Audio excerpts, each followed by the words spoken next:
Okay, well, it's Saturday on the show, and you know what that means.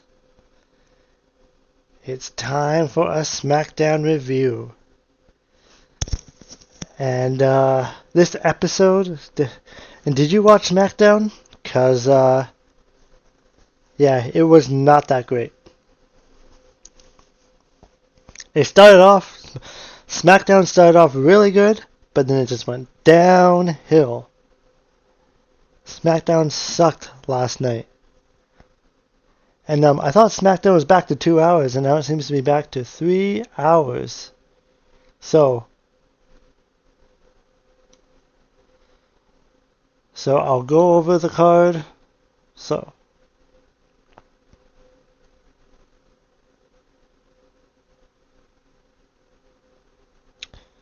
I guess the 3 hours SmackDowns are ending soon. Okay. So SmackDown started off with the Universal WWE Championship match: Cody Rhodes versus Gunther versus Sami Zayn. It had a main event feel to it. It was like really good, and it was the way the show started. It was different. I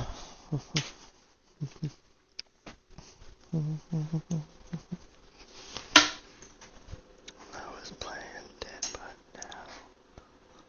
And this was a commercial-free match, so I honestly thought that Gunther was going to beat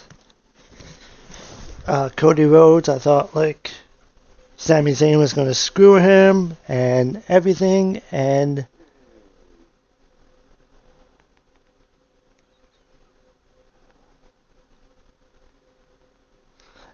this was also the 1400th episode of Smackdown.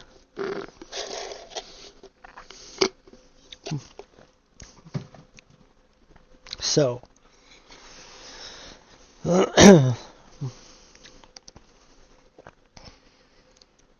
so this match went 12 minutes. Sami Zayn was heavily involved in the match.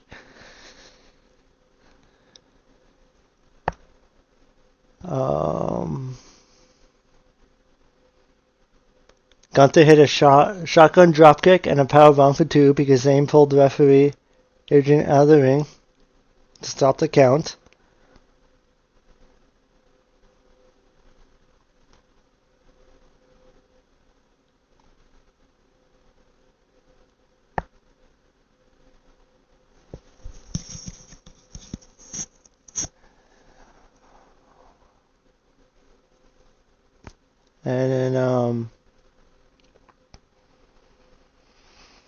And then Cody kicked Gunther's head, and Cody got a sunset flip for the Zayn fast count. And, yeah.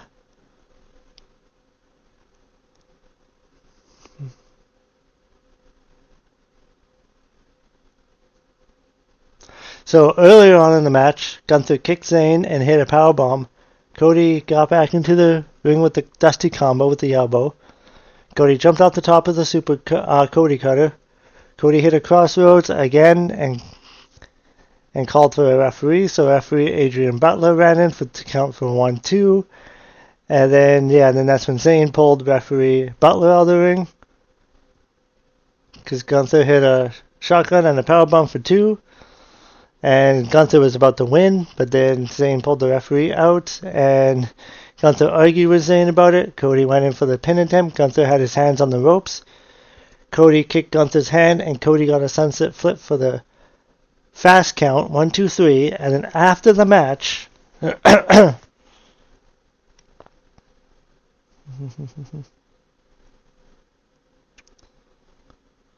so this was more about the story. So after the match, Gunther complained to Zayn about the fast count. Cody reacted to it. He was frustrated as well.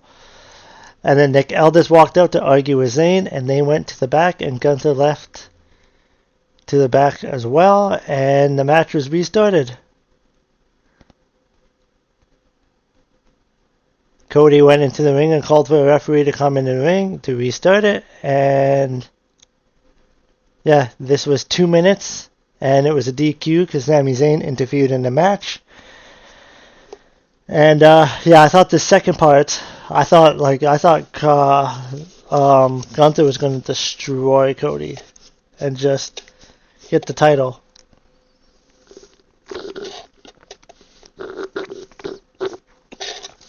Because that would have made for compelling TV.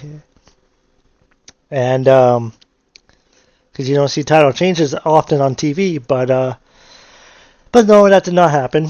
And instead, this just led to Sami Zayn getting a match at Night of Champions in Saudi Arabia, when it's going to be Gunther, Cody Rhodes, and Sami Zayn in a triple threat match for the WWE title.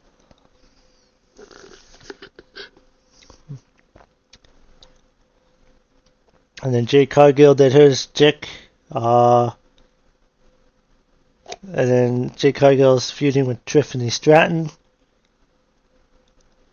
And then Jade Cargill challenged. Jade said that she took out Rhea Ripley. Jade challenged Stratton to a U.S. title match. And I worry about that match.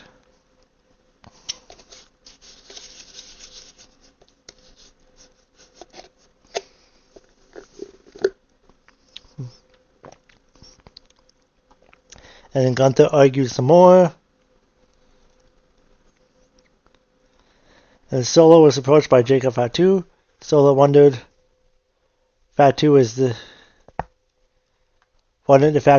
for a message from Roman Reigns again. Fatu said he makes sure nobody got involved in Jey Uso's match tonight. Oh. I don't think we need another Bloodline storyline. And then Blake Monroe is featured in another video. This has been months. This has been like at least 6 weeks now, I think. She's gonna get the Veer Mahal treatment where it's just like, oh yeah, Blake Monroe's coming one day. Yeah, so it was the Damian Priest and R-Truth versus MFTs. It seems like they just keep doing this match every week. This match went 11 minutes. And Truth won with the roll-up of death. And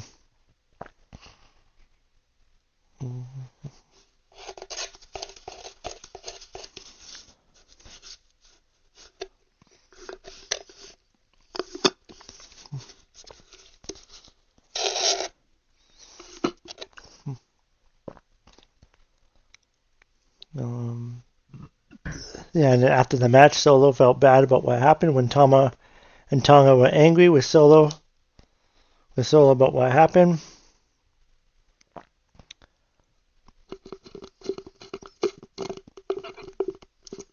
Because Priest hit Solo with a double axe handle.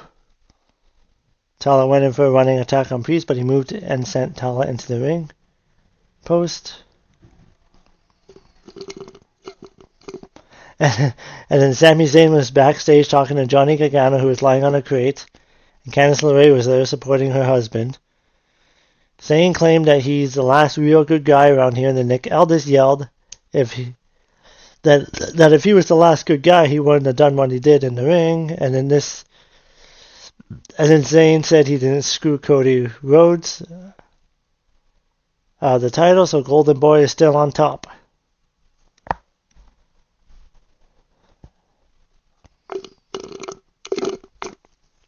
So the next match was Carmella Hayes with Ricky Starks for number one contender for the title. And Ricky Starks won by Ricky kicked Mello back first into the exposed steel, and Ricky covered Mello for the pinfall win. So Carmella Hayes and Ricky Starks are both up and coming. So I don't know. Like, Carmella Hayes is not benefiting from this. Like, he was a good talent in NXT, and now it seems like he's on the main roster, and he can't catch a break. And so Ricky Sainz is going to be facing Trick Williams, and Trick Williams is probably going to retain.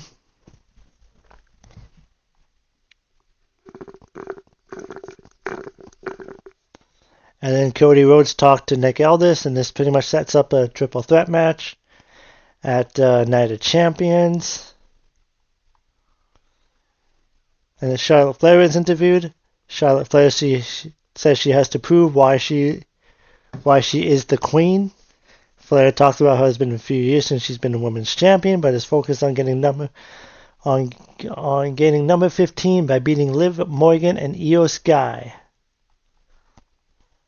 And then Danhausen was in his lab with The Miz and Kit Wilson saying their catchphrases.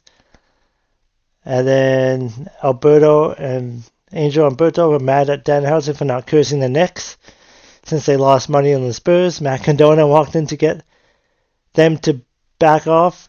Danhausen called Cardona Zack Ryder, and Danhausen thanked him. Cardona touched Miz, that he acted like he was electrocuted, and said, "You know it," which is a Ryder catchphrase. And then R-Truth talked to Finn Balor, and Finn Balor, or Damian Priest, doesn't want anything to do with Finn Balor because of their past.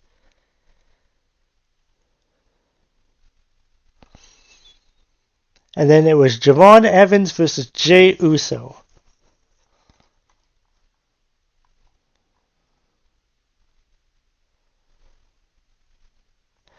This was a good match. And I thought Javon Evans was actually going to win, but it looks like they're going with main event Jey Uso. That's right, Jey Uso is going to be in the finals. It's like, oh boy. So I don't know why Jey needed the win here, but Jey doesn't really need a win. I thought it was going to go to the up-and-coming star like Javon Evans. Like Javon Evans had a really good match in this one. It was a really good showing.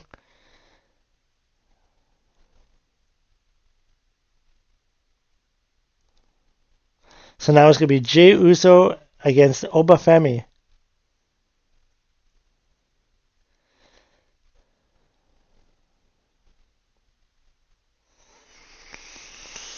Now I'm scared. So, if Brock Lesnar interferes in Oba's match, that means Jey Uso wins, and we're going to have another main event Jey Uso run, and the Bloodline's running wild.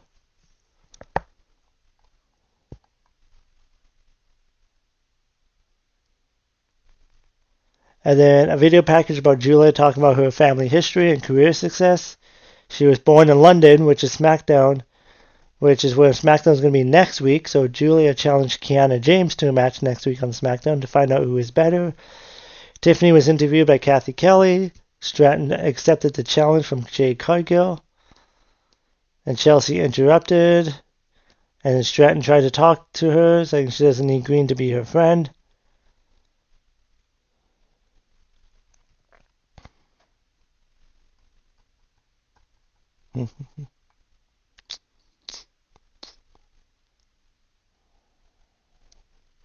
And then Brie and Bella did a promo on the women's tag team champions against Bayley and Lyra Valkyria, because they're going to be defending the titles against them.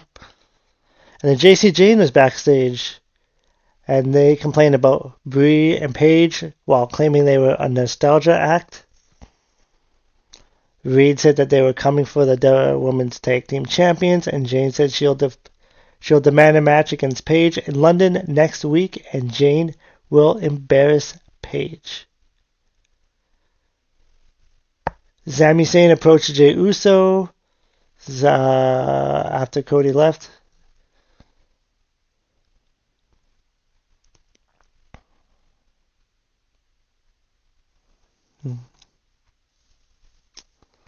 Zayn said he'll be the champion, so what do they do? What will happen? Jay said he'll have to do what he has to do. Zayn told Jay to say hi to his family.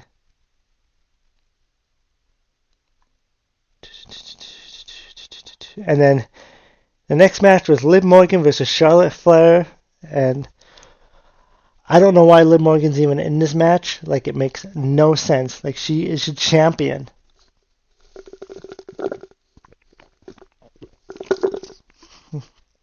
And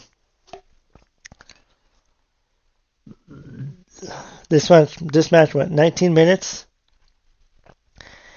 with Liv Morgan beating Charlotte Flair. Like, this is, I don't know what kind of booking this is, but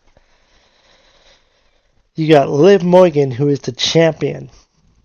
She is in the Queen of the Ring, and she beat Charlotte Flair.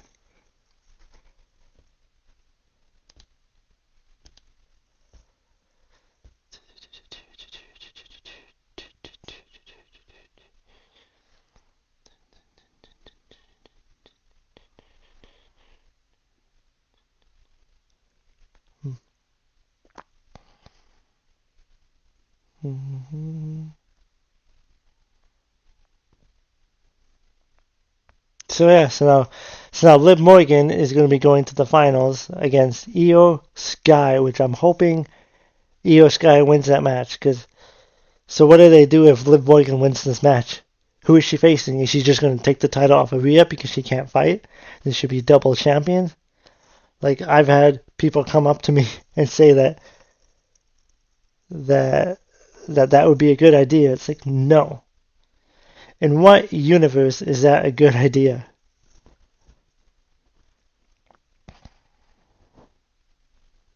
Like, I mean, Liv Morgan and Io Sky.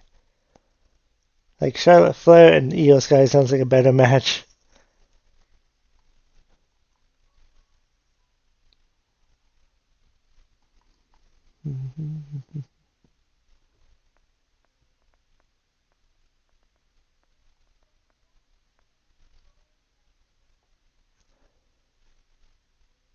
And Liv Morgan hasn't even defended her title once since she got the title. So, I guess we'll see what will happen on Raw. But yeah, I did not like this Smackdown episode. There's a few good parts about the show, but